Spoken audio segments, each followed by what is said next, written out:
Hi, I'm Nurse Barb, and this is your daily dose on perimenopause.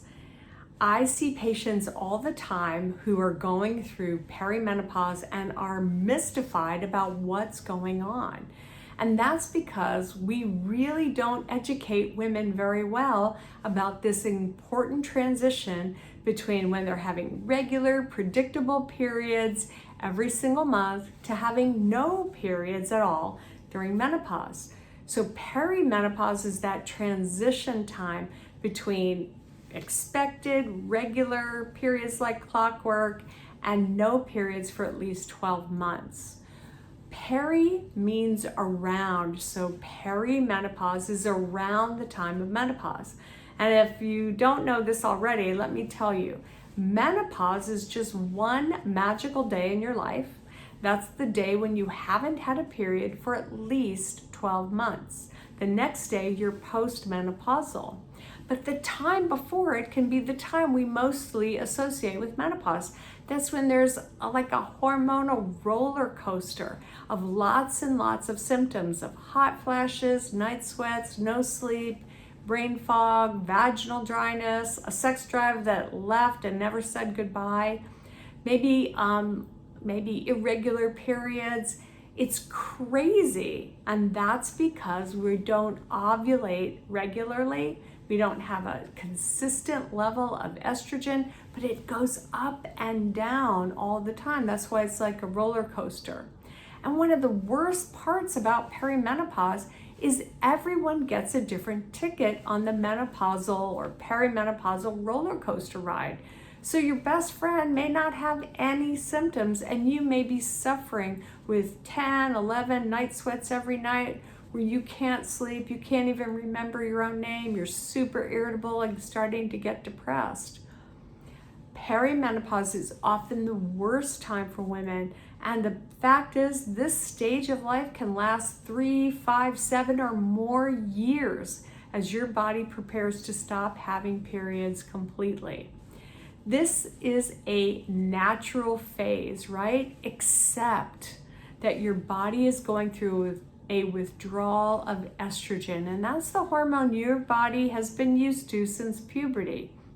Remember puberty? That's when you started having more estrogen in your system so your body could get ready for a period. Well, that's what caused your breasts to grow, for us to have curves. Well, now our estrogen levels are declining, but they're also swinging up and down, and that leads to a lot of the symptoms. One of the most common things that women experience are changes in temperature. And that's because as estrogen levels change, it changes how our body's internal thermostat works. So in the old days, when you had normal, regular periods and normal, regular cycles, your thermostat was nice and wide, okay? But as your estrogen levels change and get lower, your thermostat narrows. And as your thermostat narrows, that means, if you go drink some hot coffee or see a stressful email, you're gonna get a hot flash. If you drink red wine at night, you might end up with night sweats. So before menopause or before perimenopause, you could go to Arizona and not sweat. You could go to Alaska and not shiver. But during perimenopause, all of that shifts. It's a crazy time in your life. And most women experience a lot of these temperature fluctuations. But that's not the whole story. You see, when you're having temperature fluctuations and night sweats, hot flashes during the day, or maybe you're shivering and you have chills, there's a lot of other things that are going on biochemically in your body. Your body is producing stress hormones. The fight or flight hormones that contain norepinephrine, kind of like adrenaline. Well, those fight or flight hormones, what they do is they cause your blood vessels to change, and we put down a little bit more of those atherosclerotic plaques. The other thing that happens is that our heartbeat might race. We might feel some roaring or rushing in our ears. We might have some palpitations and think that we're having a heart attack. when it's really a hot flash or a night sweat. Now at night, what happens when we have these night sweats? Most of the time we know we're waking up, but sometimes what happens is that we have mini awakenings. So throughout the night, we have these small little bursts of these fight or flight stress hormones, and instead of being in very deep delta wave sleep, our body goes into a lighter sleep multiple times at night. So we have what's called sleep fragmentation or sleep disruption. That's what leads to the irritability and to the brain fog that's associated with perimenopause. We also know that without a lot of good, healthy delta wave restorative sleep, our brains don't have enough time to wash away all of those beta amyloids and other toxins that can lead to Alzheimer's. So when you're having hot flashes and night sweats through perimenopause, you might be thinking, this can't be menopause because I'm still having my period. Okay, maybe it's only coming once every 2 to 3 months, but this can't be menopause, could it?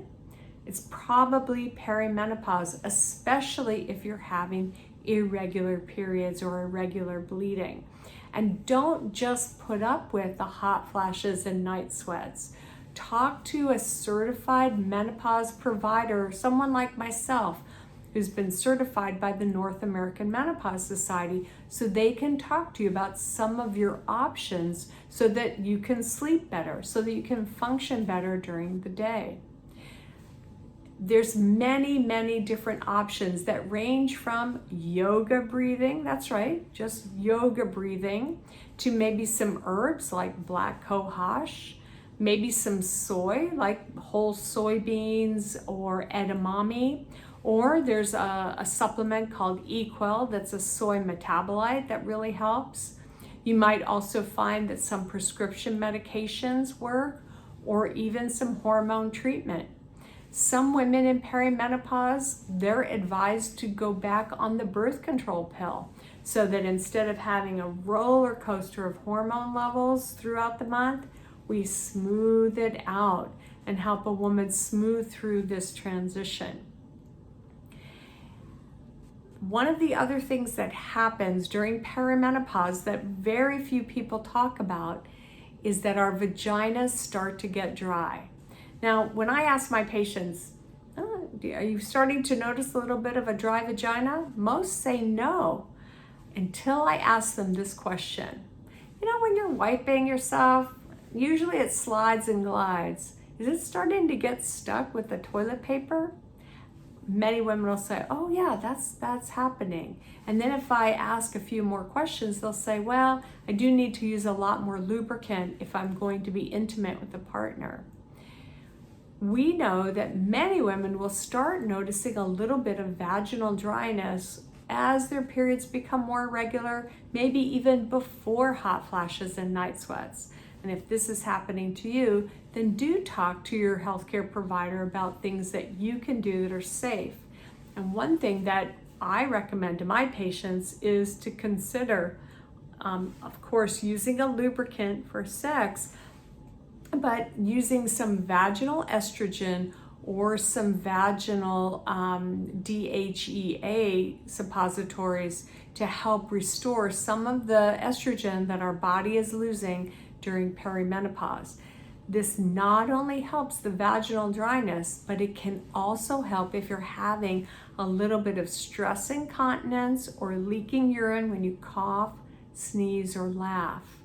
Now, when it comes to libido, we're going to have to cover that in a different video because there's so much more when we want to talk about sex drive. There's a lot more that goes into it.